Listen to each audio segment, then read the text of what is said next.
Hello, everybody. Welcome to the Rights for Women podcast. My name is Jo Riccioni, and I'm the author of The Branded, which you can see behind me, which came out last week, and with the sequel, The Rising, out in October next year. It is my great pleasure to have on the show tonight Stacey McEwan. Stacey, welcome. Hello, thank you for having me. I feel like I should have got a. Where's your poster? Come on. Oh, I got it. Hang on. I keep moving to the wrong side. You need to get I'm that. so glad you said that. Oh, look, you've completely power moved me. That was so unintentional. I My love sister it. I made that absolutely for love me, it. and I've just got it lying on the ground. You That need was to put it on perfect. your wall for sure. And not that I think a lot of people already know what the book looks like and have been exposed to it, because let's celebrate an amazing win that you had last week, I think, in Sydney, where you went on daytime TV, which I is almost did. unheard of for anyone who's not basically J.K. Rowling or Dan Brown, basically. So how did you feel about that? Oh God, it was such a weird experience. So first of all, my lovely publicist down in Sydney had a Zoom call with me ages ago, and she'd done the whole, I'm going to start shouting your name into the void and see who screams back. So before I do that, like, what publicity things are you comfortable with? And I said to her, like, I'm a newborn baby. I don't even know what that question means. And she said, like, TV appearances, for example, would you be comfortable doing that? And I went, okay, sure. Like, that will never happen. And I was like, yeah, sure, I would love to go on Oprah. And she was like, no, seriously, like, I'll contact the news stations and things like that. She was like, I'll just contact them, it can't hurt. And I'm going, yeah, all right, you go for it, live your best life. And I went, no, sign me up for everything. And I'm thinking, like, there's no possible way, but I suppose they have to check with me. And then I got this email back from her one day saying these are the things that we've got lined up, and can you do this and that? And then just at the very end of the email, she was like, very excitingly, the morning show from Channel 7 is interested in interviewing you. So I've sent the book along to their producers, and hopefully we can lock in a date. And I just read it and was like, I don't understand. So is this actually a thing that will happen for real? Or is this like a maybe, like, you've shoved the book in their face and hopefully they'll offer you an interview? And so I wrote back and asked that, and she said, no, seriously, they like, no, it's a sure thing. We just have to pick a date. And it was, I was like, why do they want to speak to me? What are we even going to talk about? But it's all just the social media thing. Book Talk and Bookstagram's kind of just taken over, and it's responsible for so much in the book industry, and it's piked interest like everywhere globally. It's turned a lot of heads. So I have that to thank for it, and I got to talk about that, and then just ledge up in the background as I was talking. I should have brought the whole poster. Just been like. So did they mainly talk about the social media? Because Michael, your husband, went on with you, didn't he? And he's become a kind of internet star because of your posts. So did they mainly focus on the social media aspect, but you got a bit of a plug for the book? Or I didn't actually see So they wanted to know a little bit about Book Talk. So we talked about that. They asked a couple of prickly questions about how social media has been blamed for the downfall of, I guess, reading, which was, like, to me, I was like, that comment doesn't make sense to me. But it was only a couple of questions, and then after that they said that, I found a book deal through social media, and so they wanted me to talk about that. They wanted to know what Ledge was about, so that was really cool. I got to do my little elevator pitch and got to hold up the book, and they say congratulations and they can't wait to read it, which is bullshit. But anyway, it was very nice for them to say. So good. And they were so lovely, like the crew and the hosts and everything. Everyone, they could not have been more welcoming or nicer to me. And I think I expected to go in with Devil Wears Prada scene where they didn't really no one really talked to me off camera, and I was just shepherded in and shepherded out. But it wasn't that way at all. They were so friendly, and their cameras cut and it went to a commercial break, and she like wanted to hold the book, and Tracy, she, like, who I love, and she wanted to read the back of it, and she was like, congratulations, honestly, it's such an achievement. And she did her big spiel, and she was like, let's take a selfie. And like, it was honestly like one of the best experiences of my life, considering I was packing it before I had to go on. I was terrified. I was so nervous. And no one gave me a shot. I thought someone would give me a shot of alcohol. Someone in this building, like, going to have some kind of muscle relaxer, nothing. And it was just me and a cup of coffee and like the will to go on. And I'm somehow mad, but it was actually such a fantastic experience. And they did such a good job of making me feel like comfortable and relaxed that when I finally had to go out there and sit down, I was like, oh, this isn't so bad. And I just got to, flap my mouth and say my thing and then hop off. And they were so great. So I think it will remain like one of the highlights of this career, however long it happens to last for. Definitely. So talking of TikTok and social media, you, in another interview, you said that the book was really the result of mass peer pressure from your followers to write the book. So I'm kind of fascinated with that. Just for listeners who don't know anything about it, just fill us in on your path to publication, how the book came to be written. It's quite a protracted, convoluted story. So I'll give you the general gist of it. So I downloaded TikTok, found out what BookTok was, which was its own little corner. I was very interested in it, followed a whole bunch of creators, and eventually got brave enough to start making my own content, which I did. Inexplicably grew this following that I didn't really expect. And I still blame it on my Australian accent. And so I started thinking about what I should do with that following. And I just thought, hopefully I'll get some free books like influencers do. That sounds great to me. I would like some of that. And my husband, Michael, found out about it and said, what about all of those books that you've written and just left on your desktop? Like, why not try and self-publish one of them? You've now got an audience who might listen to you when you try and sell it to them. And I thought, okay, but I'm like, a businesswoman is not me. Like I admire self-publishing so much, but I had no idea what I was doing. So I had so much research ahead of me. And I was very lucky that I got to speak to other self-published authors that I'd met through TikTok and get their guidance, because I needed a lot of it, and stumbled my way along. But I had this idea for the book Ledge. It had been sitting on my brain for a little while. And because BookTok is so fantasy and or romance based, I thought this will be perfect for that. So I sort of laid waste to the manuscripts that I had completed on my desktop and was like, no, I'm going to start fresh. I'm going to start a new one. I also thought they were garbage. So I thought I better start a new one. So I did. And I made a TikTok just saying, I'm going to write a book.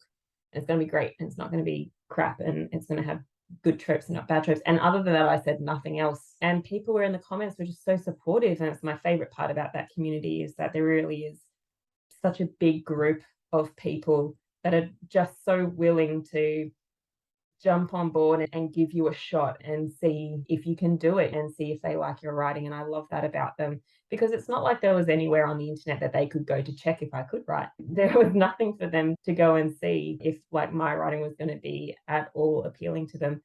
So they were just going off good vibes, I think. So I was very motivated to write the book quickly. So I think I'm quite a slow writer, but I wrote this book in about 5 months, which was for me pretty fast. And I did all this research, and I was so set on self-publication, and I finally had it edited. I had a cover. I had a plan for pre-orders and thought, I'm going to make a TikTok and I'm going to do a cover reveal, and I'm also going to do a plot reveal, because I hadn't actually told anyone like what the book was about or what it was called. So I did it all in one TikTok, expected the TikTok to flop, and it didn't. It went really well. Not viral, but it got a significant amount of views. And by the end of that week, I had these pre-orders rolling in, which was so exciting. But I also had these 3 emails sitting in my inbox, and one was from a literary agent who had seen the TikTok, and the other 2 were from publishing houses who were all saying, can we please read the manuscript? And I, because I have no idea what I'm doing in this industry, was like, sure, and sent it to all 3. And thought, I won't ever hear back from them. I'd queried agents and publishing houses in the past with previous books and had heard nothing back. And I'm publishing this book in a month. They're not going to get back to me before then. But they did. The agent got back to me a week later and said that she wanted a meeting. And in the meeting, she said she wanted to sign me. And it was under the proviso that she could help me with things like foreign translation rights, audiobook deals, things like that, things that I wasn't going to be able to do by myself at that point. I was still really trying to get my feet under me. And I casually mentioned to her that the manuscript was currently with 2 publishing houses who were also reading it. And she went, pardon, Susie, elaborate, what do you mean? And I said, these 2 publishing houses reached out and asked if they could read it. So they're reading it. And she said, do you want to trade publish? And I went, no, I'm going to self-publish. It's happening in a month. Like it's a sure thing. But one of the publishing houses got back to me and said that they were really interested in it. So I told the agent that, and she said, give me a month. Please delay the release of this book a month and let me see what deals I can find for you. And if I can find you deals, you can then compare and you can make a decision. But until you let me pitch it to publishing houses, you're not going to know. And I thought, oh, fair enough. So I delayed the release of Ledge and told the public nothing. I literally just made some social media posts and said, sorry guys, but we're going to delay the release for a month. I just need to pursue some possible opportunities or whatever. And no one cared. Everyone was like, it's fine, Stacey. We weren't actually like holding our breath waiting for the release of this book. Insulting, but true. And so she went away and she came back, and I thought, there's no way. Like it takes more than a month to try and get publishing houses to read a pitch, then read the manuscript, then curate deals. It's not going to happen. But like about 3 weeks later, we had 2 deals on the table and I got to pick one. It was really cool. And I thought this could be the only chance that I get to trade publish. I can always go back to self-publishing, but I don't know if I can always go back to trade publishing. This seems like I better take it. So I did, and I'm very glad that I did. So I signed a deal with Angry Robot Books, and they signed all 3 books in the trilogy. And that's where we're at. That was about a year ago, and now it's the first book's out. So that's really exciting. That's an amazing I promised that I would keep that story short, and I failed. No, that was quite good. No, it's good. I think people are really interested. So give us your elevator pitch for Ledge, Stacey, because you said you've probably mastered it by now because you've done quite a few interviews. You would think, wouldn't you? You'd think I'd master it. Not so much. I'll do my best.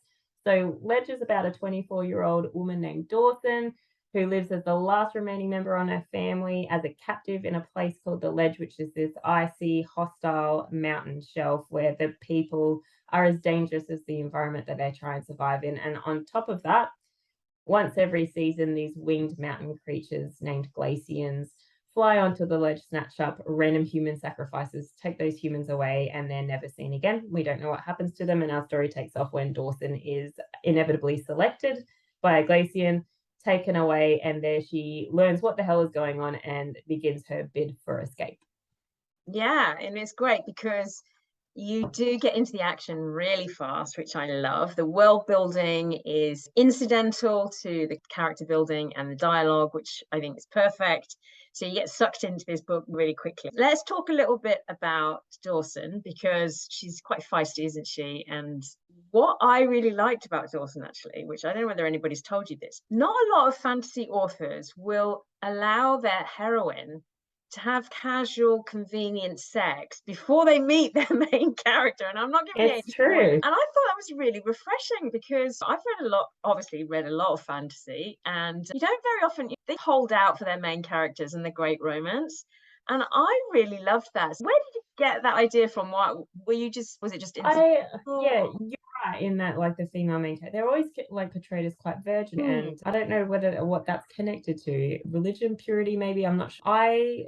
When I was thinking about who Dawsyn would be as a character in this book and other people on the Ledge, I started thinking about what it would be like to live in that kind of environment where there was like quite a small population that was dwindling and an environment hostile. And if you were Dawsyn, then imagine what it would be like to be alone and be lacking companionship. It seemed feasible to me that she'd seek it somewhere, but that she'd probably do it in a pragmatic way. And she's quite a pragmatic character, and she almost dissociates herself from between her feelings and the things that she just needs to do. So it was her relationship with Hector in the beginning of the story, where it is just like this casual sexual relationship that she has with another character on the Ledge. And it's a person that means something to her, that she considers a friend or an ally.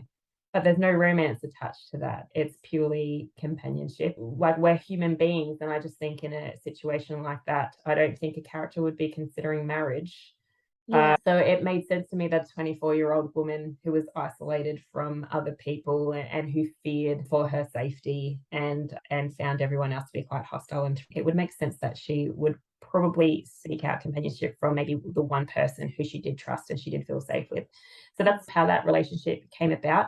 It just didn't seem believable to me that Dawsyn was a character who was completely alone all the time, despite being on this mountain shelf where there were other people. It made more sense to me that she would try and seek out at least someone. So that's how it came about to me. Yeah, no, I loved it because it was really believable, I thought. So tell us about Ryan, because Ryan is hot.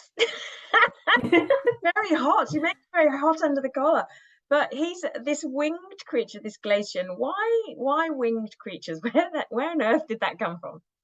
I don't know. I just liked it. No, Yeah, that's fair the enough. winged thing, yeah, built this world. We talk about world building a lot in fantasy, don't we? And how it happens for me was that I really like survivalist tales, and I really wanted to write one for myself. I find it really interesting thinking about what lengths the human will be willing to go to for survival. Like, where is their limit? What crazy things will they do? How far will they push themselves? So I really wanted to write one about a female in that situation. I had the idea of like a wintry, hostile, like this endless winter and a really snowy mountain. And so I also had the idea of, instead of her objective being escaping that place, what if she couldn't escape? What if she was trapped there, and how would she survive? And what kind of characters does that create? Because I wanted to trap her in this endless winter, I constructed the ledge. I thought, well, let's just chuck her onto a mountain shelf just for fun. And we'll make the rock face unclimbable on one side, and we'll put a great big chasm around the other side that she can't cross. But because she's on this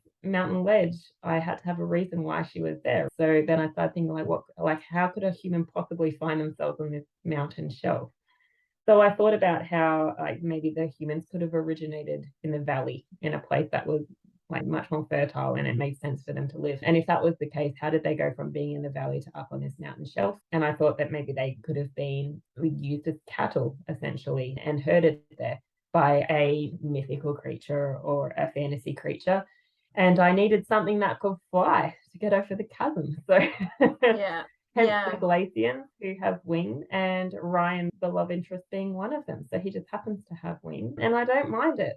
I don't know what it is about men with wings, but I've quite a few fae stories. So it wasn't something abnormal to me, but I also didn't set out writing Ledge thinking like, the dudes are going to have wings. Yeah. And that's that. That's it was more purposeful. Yeah. At least that's what I'm telling myself. But Ryan isn't a pure breed, is he? He's a half breed, so he's not pure. Where did that idea come from? The idea that because that is a kind of trope in fantasy, that you get the person who isn't fully accepted by society. It's almost like almost a necessity of a lot of stories. Did you already know at the start that he was going to be a half breed, or did that come about in the writing? It was more the class system within the kingdom of Glacia. So I knew that with those winged creatures that are called Glacians, who live in their kingdom, which is called Glacia, I knew that I wanted them to have a very, very strong class system, and I wanted there to be a big divide, just to make the evil one seem more evil. So it was more about class, and I started thinking about why that class system would be there. And then the idea of blood quantum came into the picture. So I started thinking about the typical Glacians that Dawsyn, the main character, had been used to seeing as like these white, like pale, almost reptilian looking in terms of like their skin color, and no hair color, no eye color, and just like these creatures that have been completely sapped of whatever it was that was making them human previously. I had the image of them, and then I thought, what if there was a subcategory of them? What if there was a diluted section of them? So I started thinking about like factions between Glacians, and it just made sense. I think that's the natural progression that we see in fantasy, where you can be half of one thing and half of another, and how that kind of automatically sets up that particular character for a lot of internal conflict. And I love a male love interest that has a lot of internal conflict. Yeah. So I decided to make the male love interest a half breed, as his enemies call him, or a hybrid, as Dawsyn calls him, with love and affection, or one of the mixed race, as the rest of the Glacians in the colony call themselves. So he's part of a much bigger race. But yeah, I just wanted there to be a really strong class system, and hoping that would fuel a fire in that character. And because he ends up going to war, so he sort of needed a reason behind that as well. And as far as your other characters go, you've got queens who rule the valley, And those queens are incidentally queer queens, which I found really refreshing because it wasn't like made a big deal of. They just are. Was that something you consciously put in? Because it's very current at the moment, isn't it, to have incidentally queer characters, especially in fantasy and sci-fi? Yeah, I did. The reason being that I wanted to represent all kinds of love in this story or in any story, and fantasy allows me to construct a world where no one really bats an eye if there were queer queens. But the other thing is, you mentioned how you put queer characters in there incidentally, and it's not made a big deal out of. And that part of that reason is that I'm not queer; I'm an ally, and that doesn't allow me to tell a story from a queer person's perspective about their journey as a queer person. It needs to be incidental. That's the best way that I can represent that community, is by putting it in and making it as it should be, accepted, tolerated, celebrated. That's all that we can do as authors if we want to be good allies to the LGBTQ. So yeah, what I set out to do was just to represent different kinds of love as we see it in the real world. Yeah, no, absolutely. But I think there is a lot of fear at the moment around like straight writers putting in queer characters. And I think the way you've expressed it is really great, in that I don't have the right to tell their story, but I have the right to put them in as incidentally queer characters, which is a great way of looking at it, because everybody's a bit frightened of stepping on toes and appropriating narrative and things like that. Yeah. I just find that, and I can really completely refreshing. understand that fear. Yeah, absolutely. So what about your inspiration as a creative? What writers or movies have played a big part in influencing you as a writer? Ooh, let me see. I get asked this question a lot, and it never gets easier to answer And because it as soon varies. as It's probably people the say, answer changes. name an author right now, and I'm like, I don't remember any. I was a big fan of series like Wheel of Time growing up. I tried to read the Game of Thrones. I tried to read the Hobbit books, and I read the Lord of the Rings. I was big fans of books like that. I like to think that they shaped a love for fantasy, although my writing is nothing like that. And or at least I don't think it is, in good ways, but mostly in bad ways. Like I could never write the way that the great authors before me write. But sometimes that's a good thing. For example, like when they're describing a woman's breasts, I feel like I do that better. Or you do 10 pages of Tom Bombadil or the Forest. The Rings. Yeah, exactly. I'm looking at my bookshelf for inspiration. Yeah, I love Madeline Miller and all of her books. I devour them and adore her prose as well. I love V. Schwab. I think she's such a fantastic female author, modern female author as well, who writes fantasy.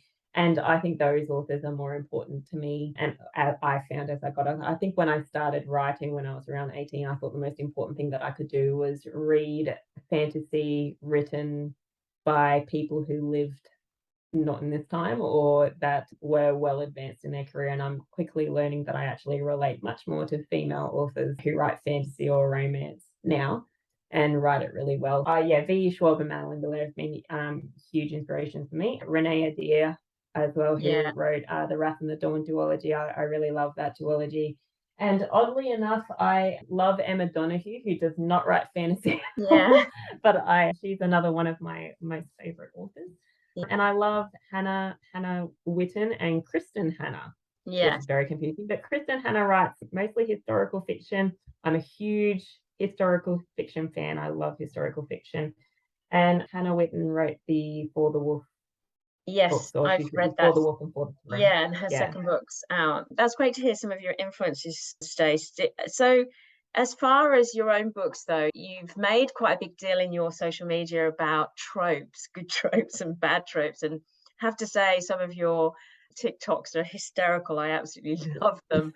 A lot of the tropes that you talk about, I know exactly where they're coming from and what you're talking about. And they're actually tropes I love as well, like the enemies to lovers thing. I loved the one you did after Bridgerton, which was the scent. What do you smell, Michael, when I pass you? Yeah. How does my smell affect you? Can you talk a little bit about your favorite tropes and why they made the cut into the book?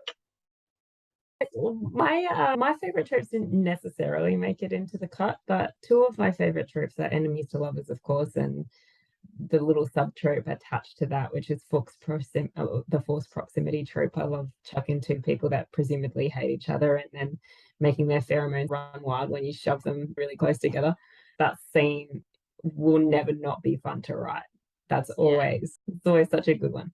But I love the found family trope. I like being able to cast a whole bunch of ragtag characters together, and the banter that gets thrown around between those characters is always really fun too. So those are my two favorite things to read as well as write. So they made it into Ledge, but there were a couple of others that didn't necessarily, and it's because I talk about tropes a lot on Book Talk, and that's just because they're really fun to talk about. But I also didn't want Ledge or any book that I've ever written. It feels a little inauthentic to cherry pick book tropes that you really like and try and make a plot fit around those things. I feel like it would create somewhat of a Frankenstein monster of a book. I didn't do that. I made sure that the tropes that did go in were just there. They just happened to be in there, or they made sense. But I really, I quite like the scent trope, and it's not something that I put into the book because because it didn't really make sense. Anytime I thought about Dawsyn and Ryan, I was like, I would have to assume they smell pretty bad at this point. It's been a long time. They've been on the run for quite a long time through the forest. So I really like that. I really love second chance romance, and that's not really a very popular opinion, I don't think. I know people get frustrated reading about relationships a bit on again, off again. But I don't know what it is about second chance romance, but I really love reading stories that have that trope in it, where they were high school sweethearts or something like that, and they had this young love that gets tabled for a certain period of time, and then they get to come back together a bit more mature, a bit wiser. I will read that story 1,000 times over. I actually agree. I really love that trope as well. It's the and kind of persuasion. It's the persuasion trope, isn't it? Really. Exactly. Yeah, I really love that. And what else do I really like? You have a variation of the only one bed trope. I do. Because they have very small spaces they have to sleep in. So it's kind of like your, woodland equivalent of only one bed. Yeah, there weren't two caves side by side, so they had to share the one cave. Yeah. It's close enough. I do love the one bed trope. Weirdly, I enjoy it when any female character ends up threatening the life of their love interest. That tends to only work in fantasy, I'll admit. It's a bit weird if you throw that into a rom-com, but I really love that. So that was in Ledge a lot. So you get to do that quite easily if you have fantasy and enemies to lovers. That's part of the deal. So that was quite easy to intertwine, and I did that on purpose. I was like, oh yeah, she's going to threaten his life a lot. As many times as I can fit it in there. Yeah, and that's another thing that I don't think I'd ever get sick of reading. I like the tension that comes with that. Yeah. When you write, do you see your books in filmic terms? Are you a very visual? Yeah. Very visual. Yeah. I think that's why I probably love it so much. Is that for me, it's pure entertainment. Even when you're writing, it's the same experience for me as when I'm reading a book, if I'm in the flow of it. If I'm not, and I'm just plodding along and trying to get through a writer's block, then it's likely that I'm not really visualizing much of anything, and I'm just trying to break through to the next part where it seems to flow nicely. But yeah, if I'm in a good state of flow when I'm writing, then yeah, it's all very visual, very cinematic. Yeah. And do you plot out? This is a trilogy. The Ledge is the first book of the trilogy. Do you know exactly what's going to happen? And do you plot it out? So I'm a pretty heavy plotter. You are. I'm also a control freak. So I think those two things probably go hand in hand. It makes me very anxious to think about other people who may or may not write series of books who just go, hopefully it will resolve itself in book 6. That's my mind. Is that you? That's me. Blows my mind. I'm like, how are you not panicking right now? I didn't know the ending. I didn't know the ending to The Branded until I wrote it. That's, to me, like, with love and affection, that's insane. I think I would be a nervous wreck. I'm a nervous wreck until you try. You kind of have to give yourself over to it. You just learn to live with being a nervous wreck. I love that. I love that. Yeah, no, I'm a very heavy plotter. It's anytime anyone asks me this question, if anyone in my real life who knows me quite well is listening, they always break into laughter when someone, do you plan and organize your books? They're like, ha, does she? Like it looks like a psycho's house over here. There are pin boards, the string attached, the whole thing. Yeah, I'm a pretty like strategic, organized person. I like to map out everything in life in general. So it makes sense that I do in books as well. So I have a full chapter breakdown of what's going to happen. It's just subject to change though, so that quite often when I'm writing, even though I had a very nicely formulated plan, it gets off the tracks and you go, oh, well, I guess we're back to the drawing board. But I sort of always head back to the outline and make adjustments as I go along so I can keep track of it. You still have though And the ability, even when you're plotting, and then you go away and write what you've got to write today. Do you still have that ability to get this really surprising organic stuff happening in the book that takes you by surprise, or do you really control that? the chapter outline might just say things like Dawsyn and Ryan forced proximity scene in a cave. Yeah. Dawsyn and Ryan decide like where they will travel to next. It might just have those two bullet points. And so in my head, I know what that means. I know that it means that they need to go here, they need to do this, there needs to be some kind of conversation, blah, blah, blah, blah. So it's not a full, like they will have step by step what's going to happen in each scene or in each chapter. It's just what the goal of the chapter is. You know, I need to know that. Maybe I'm a plotter. Yeah. Maybe I've been like completely guided about this the whole time, in that I just thought everyone wrote like a whole page of what was going to happen in that show. No, I don't think so. I'm sure there's some people that do that, but like some people have seen my chapter outlines and they're like, wow, you've really gone in depth before you've even started writing the book. I'm like, yeah, I need to know, like if I'm going to sit down and try and punch out a chapter today, I want to know what the chapter's going to be about. Otherwise, I'm probably just going to flounder for a good 45 minutes before I even start writing. Yeah. It's more of an efficiency thing for me. I just need to know. So yeah, there's definitely elements of surprise to it. I always, in my head, I'm like, I know what needs to happen in these scenes or in these chapter, but as you're writing the scene, something might just pop out in the dialogue or something just, and you're like, oh, that was unexpected. I'll go make some amendments then, and you go back to the outline and keep tweaking it as you go along. Yeah. Okay. I heard someone use the term pantser not that long ago. I'm remembering that I'm pretty new to the game, but I thought you're either a plotter or a pantser in that you fly by the seat of your pants. But then they said you can also be a plantser, and I'm like, what's a plantser? No, like it's a plotter and a pantser in that you don't plot heavily and you don't fly by the seat of your pants, but you plant an idea and you see what grows from it. And I kind of liked that interpretation as well, because I feel like there'd probably be a fair amount of authors that wouldn't call themselves a plotter or a pantser. They're somewhere in between. Yeah, I guess I am somewhere in between as well. Yeah, and that I don't like wasted time. Time's precious, and especially you've got young children, you've got a part-time, pretty full-on part-time teaching job. So when you do sit down to write, you need to know what the hell you're doing, because you cannot afford to waste an hour just it's nothing dithering more around. frustrating to me than finding some free time and then not using it the way that I thought that I could, or getting to the end of that hour and going, great, I got 15 words today. That's also great frustration to me. So I just like knowing what's going to happen next so I can get into it. And do you write chronologically? Do you have to knock off a chapter and then move on to the next one like that? Or can you write scenes in different spots?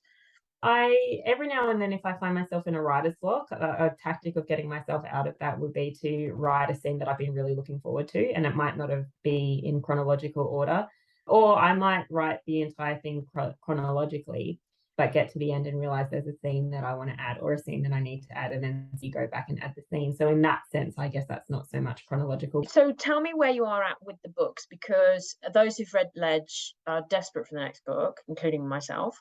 Is that written and going through editorial, like structural edits, line edits? Where are you at with book 2? So it's in its structural and developmental edits right now. So we've got the first draft done and it's been sent off and it's going through its little first phase of editing, and I love it. I can't wait for people to read it because I think it's my best work. I say that like every time I write a book for a little minute, I get a little ego kick and go, this is my best work yet. And then the edits notes come back and I'm like, oh, maybe not. But for right now, I'm riding on the high of things knees. So I'm going to stay with that for as long as it lasts. Yeah, I can't wait for people to read it. I think it's going to be a lot of fun. And when will it be out? It's tabled for the 12th of September 2023. So you're on, like me, a book a year at the moment. Yeah. And I'm, again, like you, I have a 3-day-a-week job. I don't know about you, but I'm toying with whether I can even cope with that at the moment. Oh yeah, every day. Every day I'm like, My kids have grown up. Your kids are still primary school age, so that's its toll as well. How important do you think working? Because I'm reluctant to give up my day job because I think it's really important to stay grounded and connected to the world, and also I need to stand up and not sit on my ass all day. Just from a too. health point of view. So I really love Yeah. I'm a teacher as well, and I love my teaching job, and I'm really reluctant to give it up.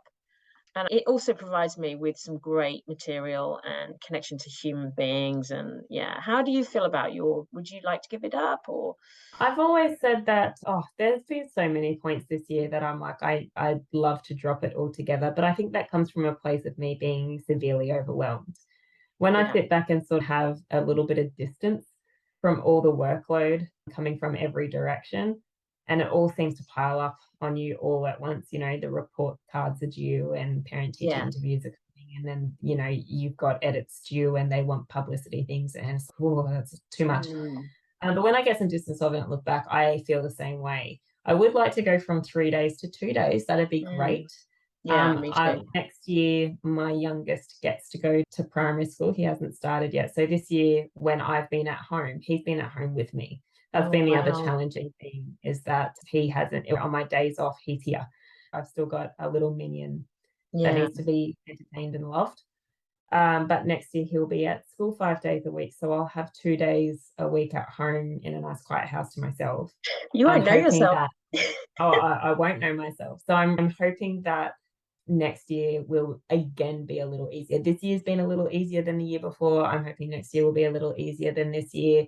But I just have this feeling that if I drop to 2 days a week at school, that would be like I'd be living my best life. I'd find my work-life balance. That would be optimal for me. Whether or not financially I can do that, I don't know. Mm, Time will tell. Yeah, I don't know how you find it, but 3 days for me, and then we're full-time authors. I'm a part-time writer and a part-time teacher. The yeah. truth is that I'm a part-time teacher and I'm a full-time author.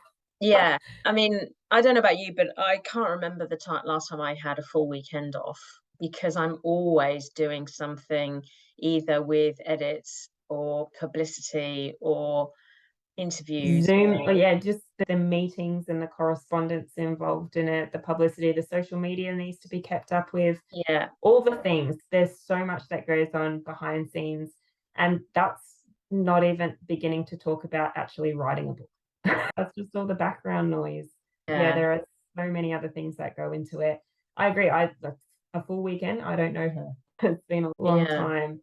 Yeah. Yeah, I 2 days is my goal. 2 days teaching and 3 days writing. Yeah. That's the goal for me, because I agree I would like to keep that connection. I still love teaching. Um, I love writing more, but I still Mm, love teaching. And I don't think I could sit on my butt 5 days a week yeah. and punch out words. I might go crazy, crazier. Yeah. And I have had periods where I've had full-time writing time and I don't get any more done. That classic phrase of, give a busy person a job to do. They'll get it done. Now Yeah. done. So yeah, I think it's a dream that a lot of writers have to write full time, but it's not necessarily practically achievable. I think and Efficient. it's not efficient and it's not healthy, I think, as well. I don't think our brains are wired to be able to write for that long either. Yeah, yeah, for sure. Do you think you can feasibly continue with a book a year? That is pretty full on anyway for even a full-time writer. I found it at one point. It's like when you talk about you sit back and you're looking at it, it seems okay, but at those points where you just feel so totally overwhelmed, you just go, I don't know whether I can do this. I can't do a book a year. But that is actually what fans want, if not more. There are some self-published authors who are putting out 2 books a year. Yeah. And So there's self-published authors that are putting out 6 books a year, yeah, but they're also doing it full time. Yeah, I can see myself burning out. like quite quickly. Right now, I don't feel like I will. I don't think like the burnout is imminent. I see it being, like I said, with my 2 days next year in a nice quiet house, I can see me like Yeah. balancing things a little easier than what I've been doing previously. I also feel like I've got a bit more of a handle on things now that my first book's out and I sort of gained a rudimentary knowledge of the ropes and the way things work. I feel like going into the next book will be a little less shocking. So there's that working for me as well. I have an idea of what's ahead, so I can plan for that. But yeah, the burnout a threat, absolutely. Oh, for sure. And if I have to go back to work full time, which I don't plan to, I'm hoping that I continue doing this, what I'm doing now at least. But financially, if I need to, there's no way there's going to be a book a year. That's not feasible. I don't know many people that can work 2 full-time jobs and raise a family in a healthy way. Yeah. No, I don't think Yeah. feasibly I could do it. I'm hoping that I can do it on the schedule that I've got now. So time will tell whether or not that will happen. But yeah, I'm not going to be the cocky person that sits here and be like, oh yeah, no worries. A book a year is easy. Right now it's doable. That's the best I can say for it though. Yeah, I mean, there is quite a lot on the internet at the moment, isn't there? Writers starting to talk about burnout and doing a few podcasts on self-care for writers and just realizing that you've got to have a life in between pumping these books out because Of course. we don't switch off because it's our own business. It's like your own business that you're constantly promoting. Yeah. Absolutely. What is your top advice for emerging writers? I always like to ask writers this because I think there's so many emerging writers who listen to these podcasts and are really interested in what they can glean. I know that I used to hang off my favorite writers' advice when I was an up-and-coming writer. So what would you say your top tip for emerging writers would be? My something that I've told people is, and I know people probably think I'm going to say, get on social media. That's my top advice. I think that's par for the course. Everyone knows now that if this is a career that you want, then you probably need to be on social media. Other than that, though, if social media is already a thing that you've jumped on board with and you're trying to promote yourself and get yourself engaged with the community, then I think the next thing that you need to do as an emerging writer is be prepared to write really badly before you can write well, and don't be scared of it. I have done a sacrificial burning of many manuscripts that I've written terribly, but I wouldn't, and I'm not saying that I'm writing like an absolute professional now. I've still got a lot of work that I need to do, but every time I write a manuscript, I think it's noticeably better. And if I had have read the first one and then gone, oh, actually, this is terrible, so I'm going to give up, then I wouldn't be a better writer now. I think there's something to be said for putting in your 10,000 hours worth of crap. So just be prepared to write through and write mediocre, write terribly, and just watch it change and watch it develop and never stop reading. Yeah. I think we can possibly become better writers if we're not readers. Yeah, no, I agree. Totally agree. That's great advice. And just a final thing, in the fantasy world, what would be the book you wished you'd written? It was your one of your top reads of all time, or one that you have a lot of admiration for? Probably a lot. There's probably lots. I know that there is a lot. I reckon I actually have an answer for this one. Have you read The Night Circus? Yeah, I that's love a The good Night one. Circus. I thought that was such a good book. And I remember when I read it, I thought, I wish I had a thought of this. Yeah. I don't know if you've ever had a book where you're just like, oh, I wish I had a thought of this idea. Yeah. But I like The Circus Infinite, and I remember thinking that at the time of reading it. I was like, oh, damn it. Yeah, it's idea. got a massive fan base, that book, and there's some beautiful anniversary editions that have just come out recently, actually. I know. They're so pretty. I think mine would be actually not as strictly, it's more a grounded fantasy, but the book that I just adore, the moment I started reading it, I was like, oh my God, I wished I'd written this book. And it's The Binding by Bridget Collins. I don't know whether you know I've that heard book. of it, haven't read it though. Yeah, it's so good. It's set in like a kind of Victorian England fantasy world. I love Victorian. And it's about these bookbinders who have the ability to, they take down people's stories, but in the process of writing, scribing their stories, they are able to take away their memories. And those memories, sometimes salubrious and quite become erotica, and they're traded on this Victorian black market. And it's just the most amazingly written. Fine. I'll add it to the TBR. Yeah, fantastic concept, but also beautifully written, great language. And yeah, I absolutely love that book. Yeah, so Stacey, it's been amazing talking to you. I loved the book. I think everybody should immediately go out and buy it and read it. And can't wait for book 2. And I wish you all the best with writing and finishing that and getting on to book 3 so we can find out what happens to Dawsyn and Ryan. Thank you so much for having me. Yeah, everyone can go out and buy the branded as well. Oh, thank you. You are, just quickly on the last note, I know you're appearing at Brisbane Supernova soon, aren't you? Are you on the cards for that? Yes, I am. And what else have we got? We've got the printable convention in Brisbane's coming up very soon. We've got Babe book tour in New South Wales happening next year. I think there's a couple of other things on the card, but it's all on my website. So if they go to staceymcEwanbooks.com, it's in the news section on there, and they can go on and have a look at everything that's coming up. And just tell everyone your handles for social media again.